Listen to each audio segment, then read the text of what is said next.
C'est la mesure que vous prenez justement pour mettre fin à la fermeture des accès. C'est quoi en fait? C'est qu'il faut saisir la justice si jamais il y a un abus. Ah ben bien sûr, il faut comprendre le problème, hein, puisqu'il ne faut pas aller aussi à la justice avec... bon, si on n'est pas sûr, il faut avoir un dossier solide pour aller en justice. Donc, si jamais vous avez ce dossier et que vous ne faites pas, vous n'allez pas en justice, aussi, c'est une cause de non-qualité. D'accord?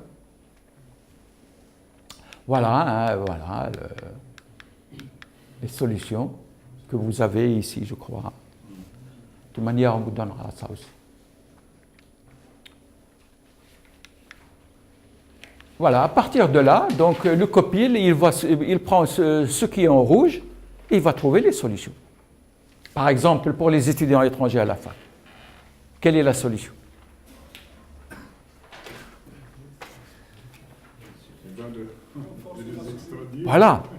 Voilà, il faut trouver une solution et le copil, voilà, donc il est amené à engager la discussion, il trouve vers la bonne réflexion, bien entendu, et trouver la bonne solution. Une bonne solution, c'est une solution qui est réalisable. Et il ne faut pas qu'elle soit excellente, mais il faut qu'elle soit réalisable. Ça ne sert à rien d'avoir une solution excellente et qui n'est pas réalisable.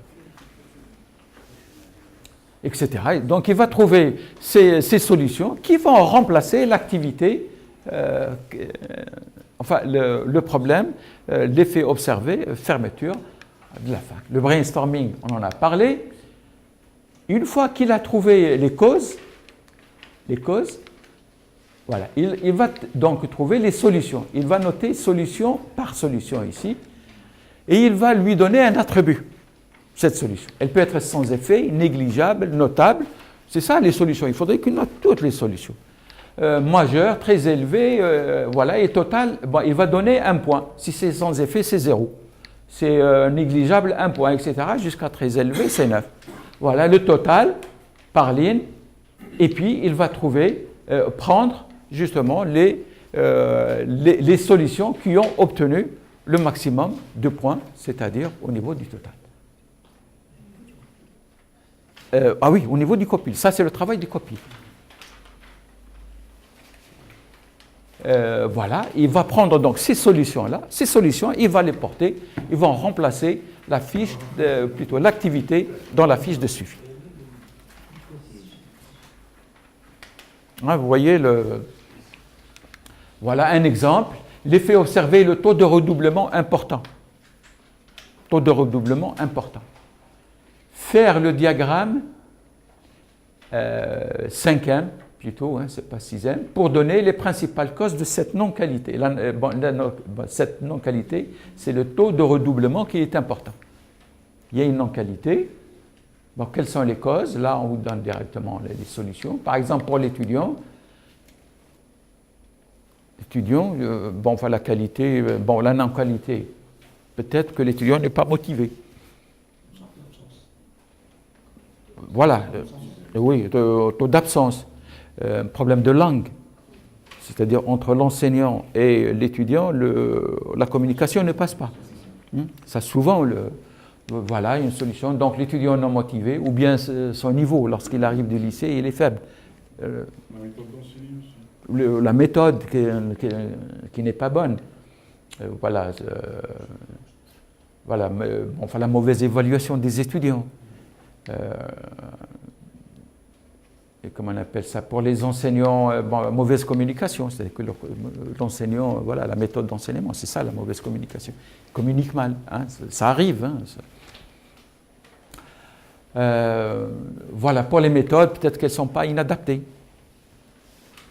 Et c'est pour cela que l'étudiant, il a une certaine lassitude, il abandonne, hein, ou bien il est en situation d'abandon sans l'être tout à fait.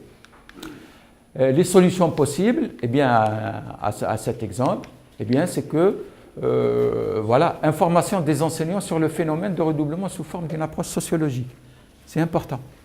que l'enseignant, surtout les technologues parmi nous, n'ont pas justement cette approche sociologique, didactique, enfin de ce qu'est la didactique en général. Donc il faut l'amener, il faut le former justement dans le domaine de l'approche sociologique de l'évaluation. Puisque l'évaluation, c'est du redoublement et de l'évaluation, puisque plutôt le redoublement, c'est un phénomène qu'il faut vraiment prendre à bras-le-corps. Il est très important. Il gêne, justement, c'est une non-qualité extraordinaire. Il faut diminuer au maximum le redoublement. La formation pédagogique des enseignants. Là, vous l'avez commencé.